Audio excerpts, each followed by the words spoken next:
Depois de anos de impasses, acusações, prisões e sanções internacionais, o governo e a oposição na Venezuela fecharam na semana passada um acordo para realizar eleições presidenciais no ano que vem. O acerto prevê, além da votação, compromissos para a restauração da normalidade democrática, envolvendo a liberdade de imprensa, a atualização de registros eleitorais e o reconhecimento dos resultados.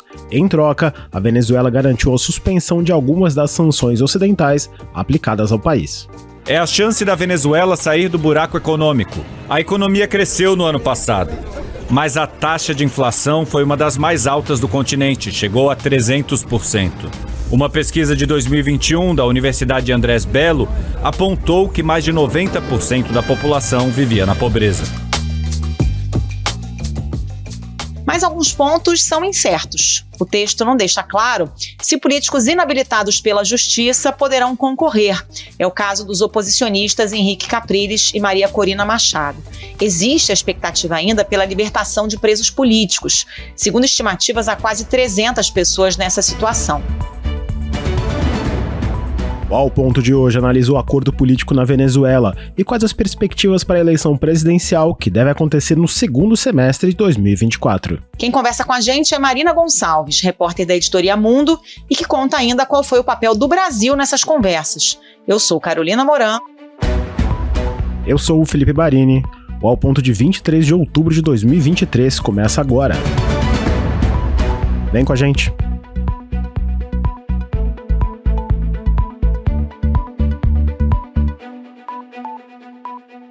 Marina Gonçalves, como sempre, um prazer te receber aqui no Ao Ponto. E a gente fala da Venezuela, que depois de muito impasse, violência, prisões, sanções, governo e oposição firmaram um acordo na semana passada para realizações de eleições já no ano que vem, 2024, abrindo caminho para tentar retomar a uma relativa normalidade democrática no país. Explica pra gente começar essa conversa, o que diz esse acordo? Olha, foi um acordo que fez, primeiro, uma coisa mais importante, que foi determinar que vão haver eleições agora em 2024. Não foi firmada uma data específica, mas no segundo semestre de 2024.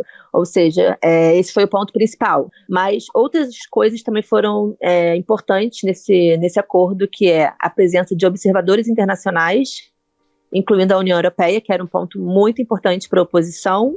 A União Europeia criticou bastante as últimas eleições locais da Venezuela, então era um ponto primordial para a oposição, e o registro eleitoral dos eleitores que não estão cadastrados, né, inclusive fora do país, que nos últimos anos teve uma grande imigração, então 6 milhões de venezuelanos fora do país vão poder participar dessas eleições. Acho que são os principais pontos desse acordo. Agora, Marina, essa não foi uma negociação simples, né? Teve muitas idas e vindas, além de exigências feitas pelos dois lados. Conta um pouquinho como é que foi. As negociações começaram no ano passado, foram interrompidas já 2 vezes, tinham sido retomadas, e agora o papel dos Estados Unidos foi importante. Nos últimos 6 meses, ela foi focada principalmente com altos funcionários dos Estados Unidos e da Venezuela, porque um dos pontos que estavam travando a negociação como um todo era a questão das sanções americanas. E no dia seguinte, ao anúncio do acordo, os Estados Unidos anunciou que vai suspender, pelo menos temporariamente, por 6 meses, as sanções ao petróleo da Venezuela. Então, eu acho que foi um ponto principal para andar um pouco nas negociações. Esse foi o ponto mais celebrado do acordo, né? Sim, foi principalmente internamente pelo governo Nicolás Maduro, porque são licenças mais amplas do que o esperado, né? E podem ter impactos muito positivos na atividade econômica do país. Claro, a produção de petróleo e gás não vai crescer, não vai aumentar muito no curto prazo, mas as expectativas foram bem positivas e podem estimular, inclusive, investimentos no futuro, fortalecer a posição da Venezuela no mercado, etc. Mas isso bem a longo prazo.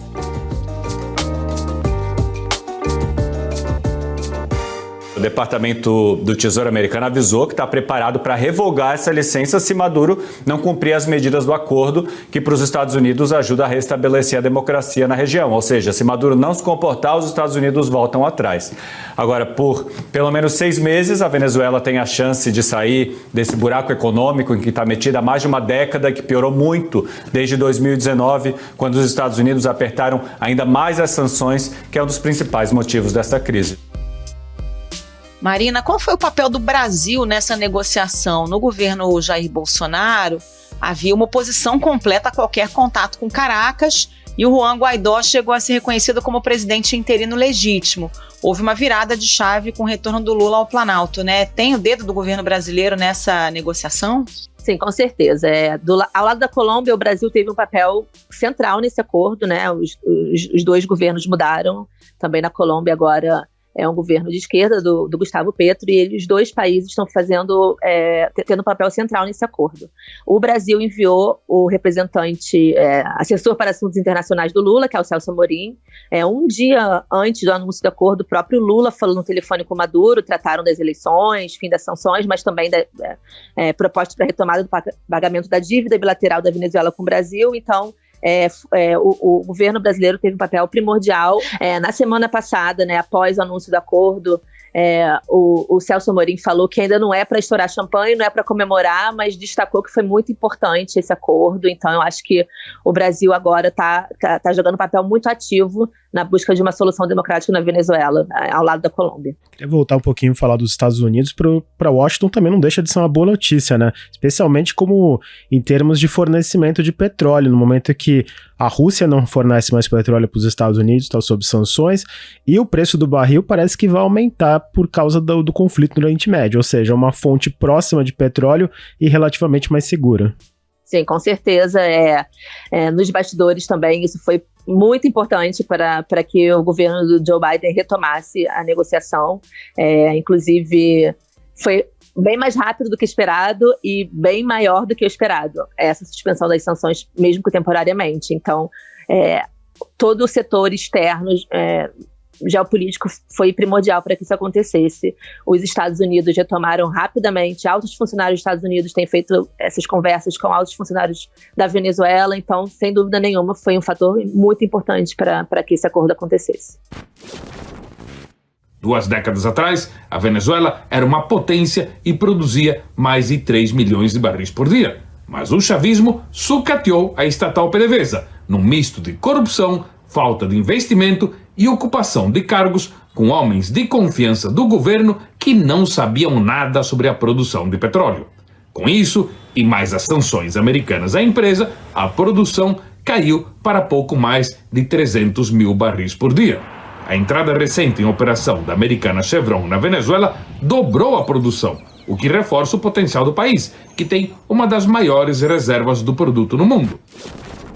Essa aproximação, que a gente pode chamar de cautelosa entre Caracas e Washington, já vinha se desenhando há algum tempo, né, Marina? Recentemente envolveu um acordo sobre retorno de imigrantes venezuelanos que tinham sido presos tentando entrar irregularmente no território americano. Essas conversas são isoladas ou tudo isso faz parte de um mesmo pacote?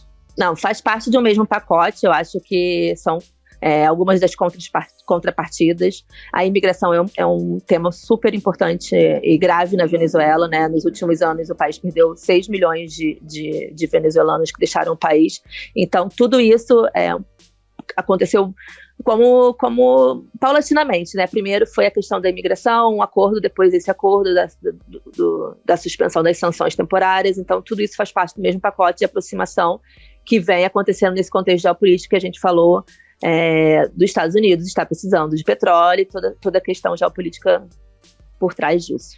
Agora tem um outro efeito prático que é dentro da Venezuela, que é a questão da libertação dos presos políticos. 5 já foram soltos pelo governo venezuelano, mas estimativas mostram que seriam quase 300. Há sinal de que outros presos políticos vão ser liberados pelo governo em breve? Olha, foram 5 políticos agora, presos políticos nesse último acordo, mas o governo da Venezuela já vinha fazendo algumas libertações pontuais, principalmente até para mostrar, né, uma boa vontade de estar mudando para conseguir esse acordo. Então, sim, podemos esperar. Agora, foi muito importante. Uma das pessoas libertadas era o assessor político do Juan Guaidó. Era uma pessoa que estava presa no Helicoide, que é uma prisão da inteligência de Caracas. Então, foi mais simbólica essa libertação, mas sim, podemos esperar outras libertações que vem acontecendo nos últimos meses também. Ô Marina, agora atenções voltadas para a eleição, né?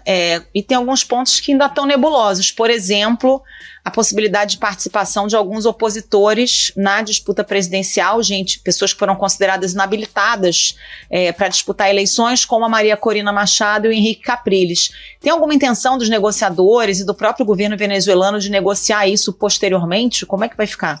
Então, esse é o ponto mais nebuloso do acordo, porque o texto não deixa claro, deixa muito em aberto o que vai acontecer com esses políticos que são declarados inelegíveis, principalmente a Maria Corina Machado, que lidera com folgas primárias da oposição, né?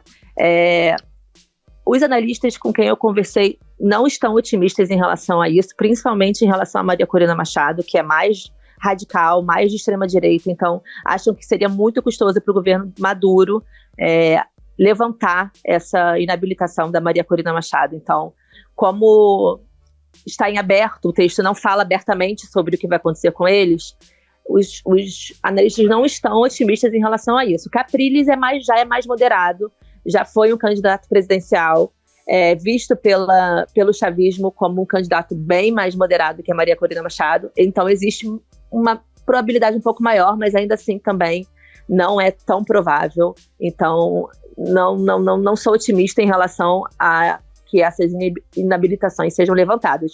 Mas o fato do acordo ter sido anunciado tão perto das primárias da oposição pode ser realmente um indício de que pelo menos o governo Maduro está tentando fazer parecer que eles vão participar do pleito. Um outro ponto do acordo que é a participação de observadores internacionais na votação, e nas últimas eleições regionais, em 2021, teve uma missão da União Europeia que foi atacada pelos dirigentes chavistas. A chefe da missão foi chamada de racista pelo Diosdado Cabello, depois que ela apontou o uso extenso da máquina estatal da votação. Pelo acerto da semana passada, tem alguma indicação de como será o trabalho desses observadores, ou vai ser uma coisa que vai ser decidida mais perto da votação? O acordo como um todo não tem detalhes muito específicos sobre nenhum ponto. Então, o que está claro é que vai ter a participação da União Europeia, que era uma condição muito importante para a oposição, mas qual vai ser o papel desses observadores não foram definidos ainda. Pode ser que nos próximos meses mais detalhes venham à tona e tudo mais, mas simplesmente permitir a participação da União Europeia como observador foi um ponto que foi muito comemorado pela oposição, justamente por causa desse relatório que foi tão crítico das últimas eleições locais. Então eu acho que, pelo menos nos próximos meses, devem vir aí mais detalhes sobre isso, e eu acho que vai ser uma missão séria e comprometida que vai conseguir fazer uma observação isenta.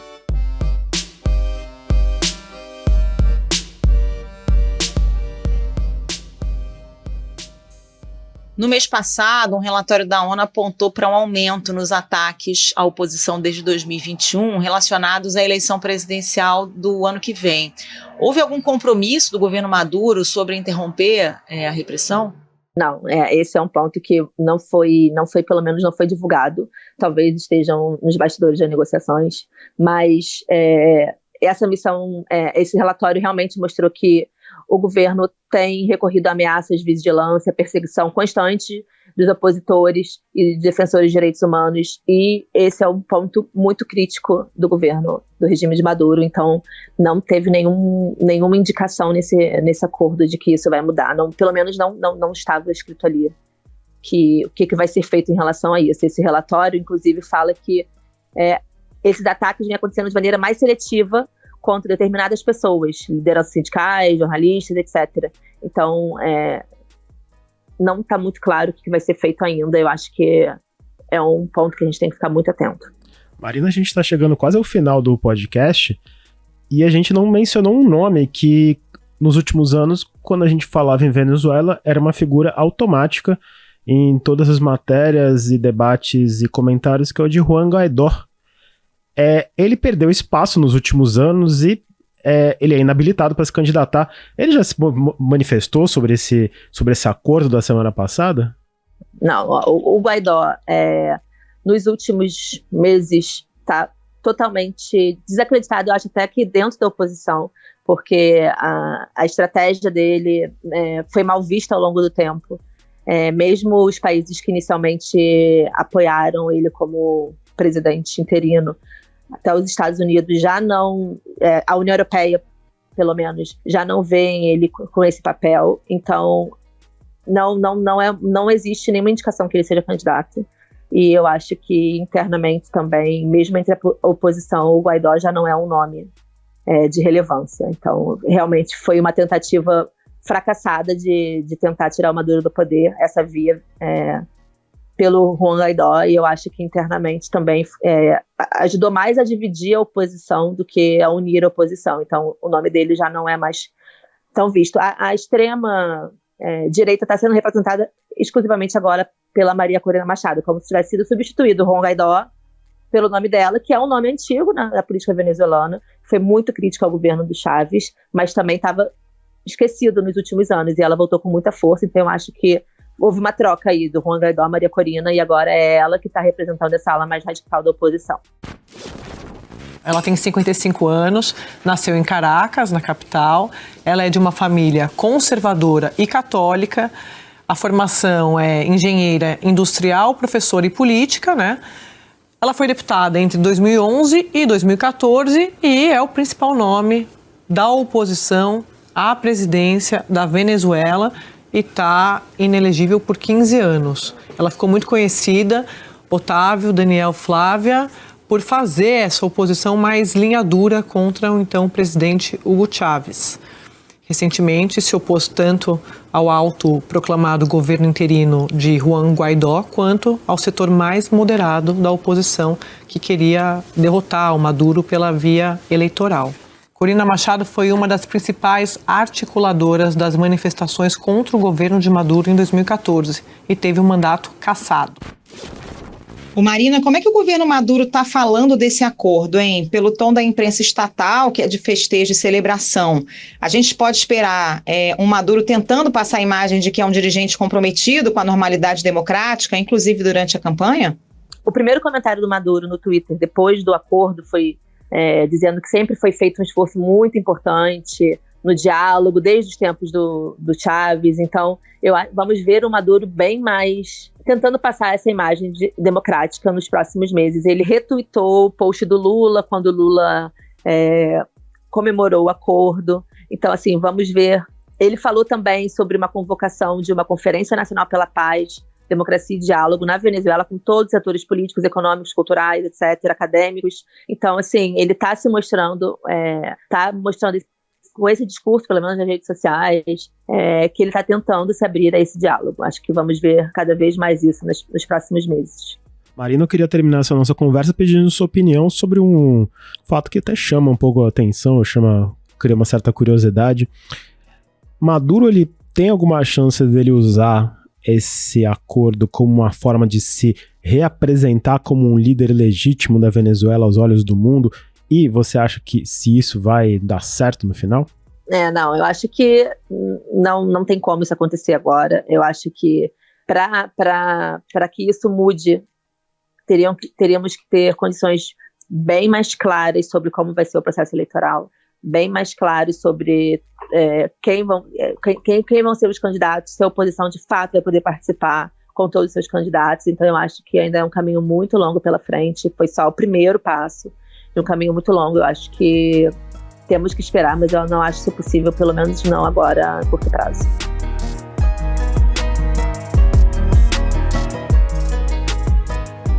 Marina Gonçalves, obrigada pela participação, bom trabalho para você. Obrigado, Marina, boa semana e volte sempre aqui ao Ponto. Obrigada, gente, um abraço, até a próxima.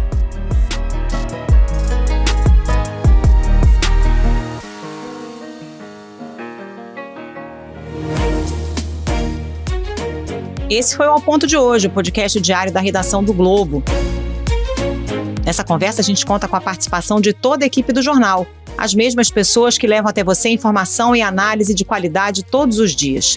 Quer saber mais? Assine o Globo. Acesse assineoglobo.com.br e confira todas as notícias e reportagens especiais. A edição foi de João Guilherme Lacerda, a produção de Ana Clara Serafim. Até mais. Até mais.